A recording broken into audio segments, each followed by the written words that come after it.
What is up, humans of the cardboard? Welcome back to Just Nuts, guys. Today we are covering the new vampire cards released last night for Battle of Chaos. This is the next core set coming after Burst of Destiny. The OCG is going to get this next month, which means we'll probably get it early 2022. Very, very hype. It seems to be Chaos theme. Everything has been dark, I believe, for everything that's been revealed. It's all been dark attributes. So I like that they're staying thematic to it. But let's get into this thing. We've got 3 new cards: a main deck monster, an Exceed monster, and a Link monster, all for vampires. Let's go. Okay, so starting off here, we have Vampire Ghost Ogre. Love the design. Name's kind of cool. Interesting that it's Ghost Ogre. Does that mean Ghost Ogre is supposed to be a vampire? I don't know. Anyway, this is a level 3 Dark Zombie Effect monster. 1500 attack, 0 defense. I don't think the stats really matter that much. I don't know. And his first and second effects are hard ones per turn. The first effect reads, if this card is normal summoned, you can send one other vampire card from your hand or face of field to the graveyard as cost to add a level 4 or higher vampire monster from your deck to the hand. And if you do, send one level 2 or lower vampire monster from your deck to the graveyard. So, solid. We'll get to the second effect. During the main phase, you can you can banish this card from the graveyard to pay 500 life points immediately after this effect resolves. Normal summon one vampire monster. So pretty cool, all things considered, to be honest. First effect is your starter. I mean, essentially they're giving vampires like a legit starter. I mean, they already had Uni Zombie, but this one I guess has a little bit of extra vampire specific oomph to it. I don't really see this being very good in any generic zombie list, whether you're playing a combo variant or the control variant. You only get to send exactly vampires. If this said add a 4 or higher zombie monster, then send a level 2 or lower zombie monster, that'd be so sick. You'd literally be like, add, any of the level 4s, or you go higher than that and you look at Jacobolin, or Ballardrock, but I don't think you go Ballardrock because you'd probably be sending Bloom with the second part, and then Bloom would be getting you Ballardrock. So that would be insane, but unfortunately not. The only downside to the first effect for me is that you have to send another vampire card from hand or field to the graveyard. I don't know if you have to send something, but I don't love that one, it's cost. So if you do get negated, you still send, but at least you're playing a zombie list, so you might be sending something that gives you value in grave anyway. Like pitching either of the small ones, and I believe they both say like pay, if they're in the graveyard, you can like pay 500 to special summon them, and then when they're special summoned, they get you a search for either a vampire monster or a vampire spell or trap. That at least makes up for things for sure. But if you have to discard like anything else, it probably doesn't feel nearly as good. So yeah, just don't love that it's vampire specifically. This could have been anything, and you'd be playing generic stuff. It could help you get rid of bricks in your hand, but it has to be vampire, which can lead to a little bit of bricketry. But I think all things considered, for vampire specifically, it's actually a pretty good starter. The second effect's also kind of nice, getting you that quick tribute. I don't even know exactly what kind of value you're getting on a quick tribute. I guess it helps you potentially dodge stuff, but also maybe one of the vampires, I don't even know, like on tribute summon does something. If they do, that could be pretty solid as well. So I just don't know off the top of my head, but I'll have to check and see what any of them do after this video. So very cool. I think it's actually a pretty good card for vampires. So yeah. Next up here we have our Exceed monster. The artwork is insane. Looks really crazy. I think the artwork on all 3 of these is like really good. This is the Undead Vampire, rank 8 Dark Zombie Exceed, 3000 attack, 2800 defense, nice and beefy. Like that it's generic, takes any 2 level 8 monsters, and its other requirement says, or weird like summoning condition says, if you use a monster or monsters with a level that is owned by your opponent for the Exceed summon of this card, treat it as a level 8. You can only use the second effect of this card once per turn. So long story short, a lot of the specifically vampire cards center around like reviving your opponent's stuff to your field. And so as long as you're reviving anything with a level, it doesn't even need to be level 8 because it counts as this. There's another Exceed called Dampier Vampire Sheridan. He has the same thing, but he's a rank 6. Whatever you're using that's owned by your opponent counts as a level 6. So very cool. You can use your opponent's stuff to make this a little bit easier, even if you don't have your own level 8s. The second effect is a hard one to return, though. First effect reads, neither player can target this card with effects of monsters special summoned from anywhere other than the graveyard. To be honest, this needed to be, this card is unaffected by monster effects from monsters, except for monsters summoned, special summoned from the graveyard. Untargetable is like such weak protection. Like, I think it's like one of the most basic forms of protection. If all you are is untargetable or indestructible, you're still pretty easy to out, all things considered, in 2021. Like, decks are so good. Decks are so versatile. We've got stuff like Access Code that like most decks can generically play.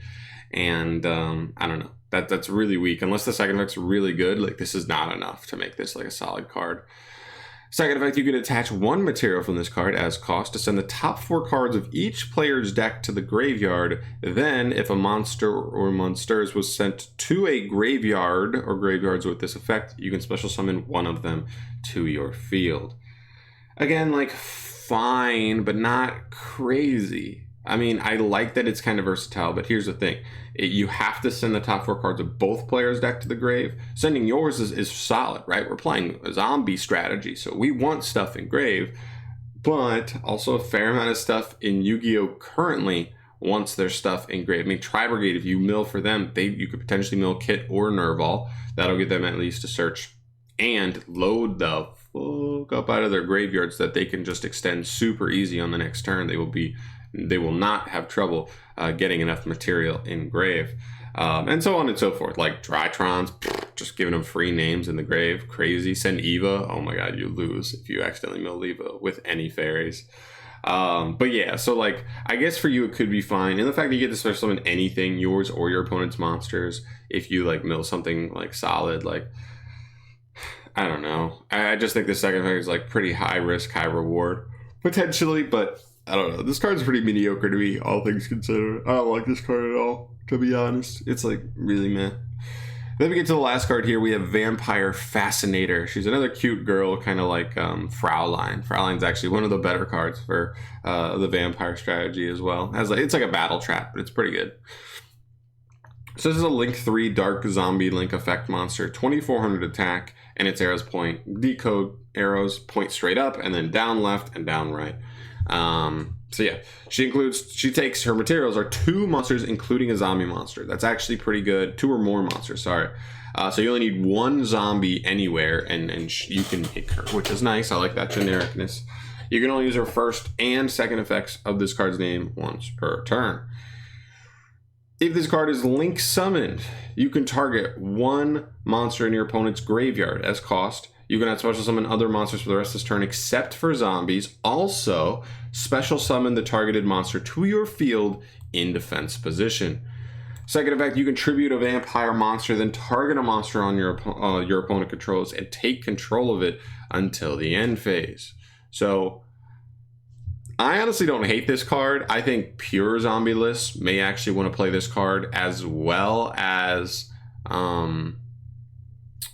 like obviously vampire lists. I just don't think like a combo variant of zombies is going to want to play this card. But I do think all things considered, it's pretty good. You get a free revive. By the way, there's like no restriction on this first effect. Obviously it locks you into zombies, but there's no restriction in terms of the monster is not negated. It doesn't say you can't attack with it. You do summon in defense position, but later on in the duel, if it stays up, you can switch it and get moving. But like, I'm just saying, if you're playing against Bird Up and you out the Barrier Statue or an Apex Avian, you could just kind of like revive it and have that interruption or floodgate effect, which is kind of funny.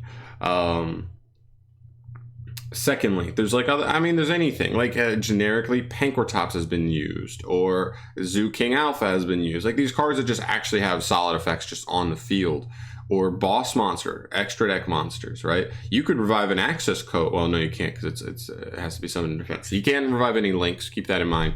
But like a synchro that could actually be decent. Like I don't know. There are things that you could revive that actually give you solid value immediately, but. Yeah, it's pretty cool. I like that it doesn't negate them. They can still attack on later turns. Just locks you into zombies, which obviously kills like the combo variant, but you can still try and make something like the Link for my Akashi, I believe, is makeable here, which is pretty decent there. And then the second effect, I don't hate the second effect either. I don't love that it tributes a vampire. I wish this tributed a zombie, period, because then you could have something like Zombie World on the field, and that would mean you'd be able to like revive an opponent's monster. It'd be zombie because of Zombie World, and then you could tribute to steal another monster from your opponent's field without having to get rid of this card, because that seems to be the problem right now, is that if you make this card, you're gonna have to like tribute itself. If you're playing a pure zombie list that's not vampires, you're probably tributing itself just to take an opponent's monster, which isn't the worst if you're going to make like Sheridan or remove a bunch of other cards, but I don't really want to make this guy. He needed to be Interruption. Like, that's the problem, is he needed to be like solid, but he isn't. So I think all things considered, I like the starter card for pure vampires, nothing else. Don't really like this guy much at all, but maybe he's utility just to clear stuff off the field that you've stolen from your opponent, and you don't want them to like get it back super easily. At least they stick as material on him, so I guess that's a bonus. But he's pretty, I don't like him much at all. And then the last one here is I think she's okay. I don't think she's amazing. She locks you into zombies, but she also like doesn't negate the monster you steal from your opponent's grave. And also like she has the ability to steal something, but she like, if you're not playing pure vampires, you're probably gonna end up having to tribute herself, which kind of stinks. So I don't know, some drawbacks, but some definitely like help there. Like, vampires need a lot of help specifically. But I kind of just wish that like this card tributed a zombie instead, because then this card would have been so much more playable in like just a zombie control build. Would have been so much more playable. I don't hate the restriction, to be honest. I think that's fine, because if we just had like, this card's pretty generic. If we were able to just reborn any monster, like if this card wasn't like if this card didn't have the zombie stipulation, it would have had to have some kind of stipulation. It's like, negate the monster's effects, it can't attack, and whatever. You know what I mean? So like, it didn't lock you, but like the monster you got back wasn't really worth much. It was just kind of like a link material. But yeah, so kind of cool. I like it. You know, we're still staying in theme. I think zombies have always been cool. Vampires are my favorite variant of zombies. I like the just Zombie World, like, you know, generic zombie list the most, to be honest. The control version, obviously, you know me. But these are cool. These will definitely help vampires, you know, the pure vampire list. So let me know in the comment section down below your thoughts down below. I am by no way a zombie or vampire expert, so let me know if there's any specific interactions that make these cards a little bit better than I might think, a little bit worse than I might think. I'm definitely curious about that. And also just let me know your thoughts down below generically on these cards. Are they good, bad, suck, great, mediocre, whatever? Let me know in the comment section down below. But that's gonna do it for me here today, guys. Thank you so much for watching. As always, I will see you in the next one, and peace.